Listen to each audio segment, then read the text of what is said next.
पाशा साहब, पहले ये जो आलमी बैंक की आउटलुक रिपोर्ट, फिर ब्लूमबर्ग और अब अक़वाम मुत्तहिदा ने भी पाकिस्तान में माशी शरह नमू में तेज़ी और महंगाई में कमी की पेश गोई की है। आप इन रिपोर्ट्स और फिर जब ज़मीनी हालात के साथ हम ये कंपैरिजन करें तो क्या देख रहे हैं आप? ज़रा समझ से बाहर, आसान अल्फाज में ज़रा समझाइएगा। बिस्मिल्लाहिर्रहमानिर्रहीम। दरअसल इस वक्त कुछ हालात ऐसे हैं कि बाज़ वक्त ऐसा लगता है कि हालात कुछ बेहतर हो रहे हैं, फिर कोई और ख़बर आती है और परेशानी में इजाफा हो जाता है। एक बिल्कुल जिसे कहते मिला जुला रुझान है।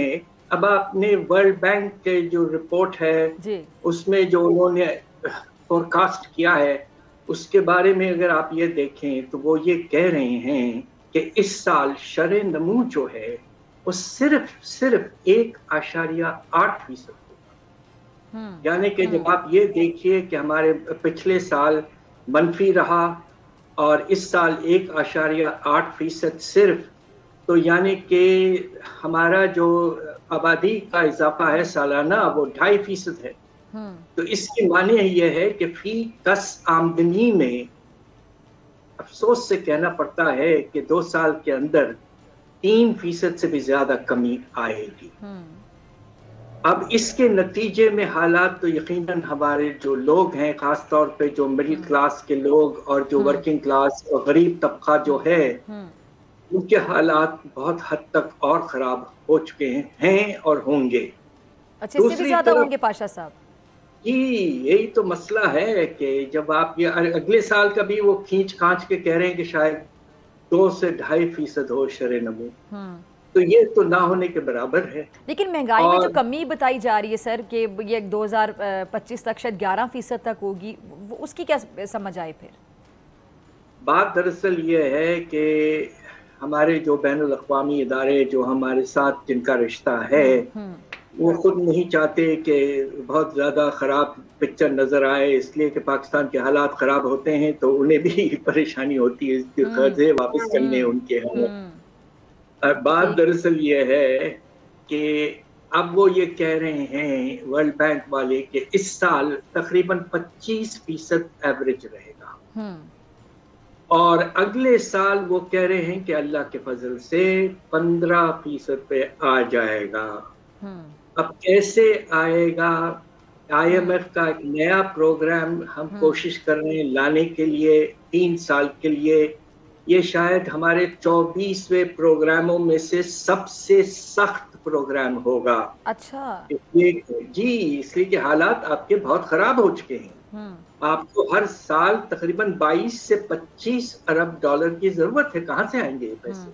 अच्छा, आपने बिल्कुल अपने बेल्ट को बिल्कुल सख्ती से टाइटन नहीं किया तो इसके नतीजे में खतरा ये है कि रुपए की कदर में फिर से गिरावट शुरू हो जाती है। अच्छा।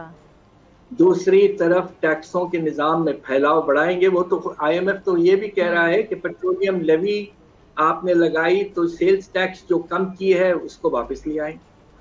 इस तरह के फिर बिजली और गैस के निर्खों में बेतहाशा आपने कमिटमेंट किया हुआ है और होने वाला है।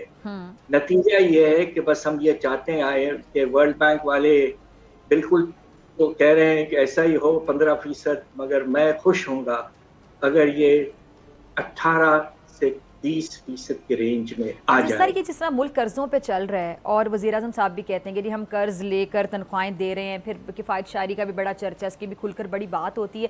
फिर ये जो मैंने अभी आगाज़ में एक खबर शेयर की थी, आपने भी सुनी होगी कि ये जो सरकारी मुलाजिमीन को जो 4 इजाफी तनख्वाहें देना, वो भी बाकायदा 23% शरह सूद पर कर्ज लेकर।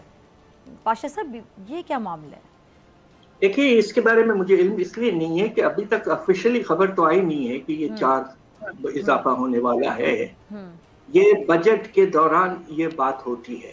सर, ये वज़ीर-ए-आज़म ऑफिस के जो मुलाजिमीन हैं उनके हवाले से खबर आई है, वो उनके लिए होगा खास तौर पे इसलिए कि हमारे प्राइम मिनिस्टर साहब जरा लंबे घंटे रखते हैं, उनको ओवर टाइम के लिए शायद किया होगा, मगर पूरा निजाम में इस तरह का इजाफा गैर मुमकिन है। अब पिछले साल ही आपने बहुत बड़ा इजाफा दिया था अफरात-ए-ज़र की वजह से। सर, ये वैसे प्राइम मिनिस्टर ऑफिस के लिए जो उनके मुलाजिमीन है। अच्छा, वैसे आपने एक पॉइंट रेज किया है कि ओवर टाइम वो काम ज्यादा करते हैं, तो अगर ओवर टाइम लोग ज्यादा काम करते हैं तो फिर मेरे ख्याल से जस्टिफाइड है शायद, अगर उनको मगर ये सबके लिए नहीं है। ठीक है। سب کے لیے نہیں ہے. ٹھیک ہے جی جی. اچھا پاشا صاحب، یہ جو نجکاری کے حوالے سے یہ جو ایئرپورٹس کی آؤٹ سورسنگ ہو رہی ہے، نجکاری کا جو معاملہ ہے، ہم نے دیکھا کہ ہمیشہ یہ جو معاملہ ہے کہیں جا کے اٹک جاتا ہے. یہ معاملہ آپ کے مطابق اب کتنا جلدی اس کا اونٹ کسی کروٹ بیٹھ جانا چاہیے اور یہ کتنا ضروری ہے؟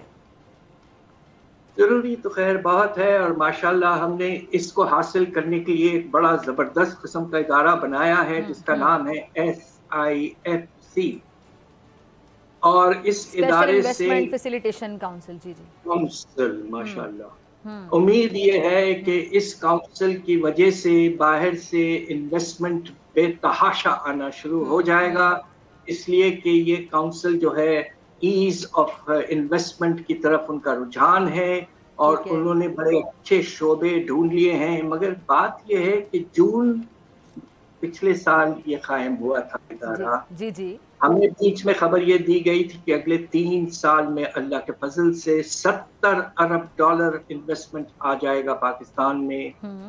پرابلم صرف یہ ہے کہ پہلے پاکستان کے اس سال کے 8 مہینے میں $1 ارب بھی نہیں آیا ہے. ہم سب بہت اداس ہیں. ہمیں تو اتنا بھروسہ تھا کہ SIFC جو ہے پاکستان کے سارے مسائل حل کر دے گا، مگر اب دیکھیے ابھی تک تو ہوا نہیں ہے. کیا کہوں. لیکن سر ابھی تو آپ کو نہیں لگتا کہ اٹس ٹو ارلی کہ ہم ابھی سے ایکسپیکٹ کریں؟ ابھی ہمیں پھر ٹائم کا ویٹ کرنا چاہیے نا. بالکل ویٹ کرنا چاہیے، مگر انہوں نے کہا تھا کہ $70 ارب 3 سال میں لے آئیں گے. تو ہم یہ امید کر سکتے ہیں کہ SIFC نے جو پروجیکٹس وغیرہ آئیڈینٹیفائی کیے ہیں انشاءاللہ ہمارا جو کوشش جو ہے. ویسے یہ دیکھیں یہ جتنی بھی اس میں جی جی پلیز پلیز جی جی بات یہ ہے کہ جو سعودی عربیہ کا وزٹ ہے ہمارے پرائم منسٹر کا، وہ بہت کروشل وزٹ ہے. انشاءاللہ اگر کراؤن پرنس کے ساتھ بات چیت ہوتی ہے اور یہ طے ہوتا ہے کہ سعودی عربیہ اب پاکستان میں انویسٹمنٹ کرے گا مائننگ سیکٹر میں وغیرہ وغیرہ، تو پھر جو SIFC کی جو خواہش ہے اور ٹارگیٹنگ ہے وہ اس کا آغاز انشاءاللہ ہو جائے.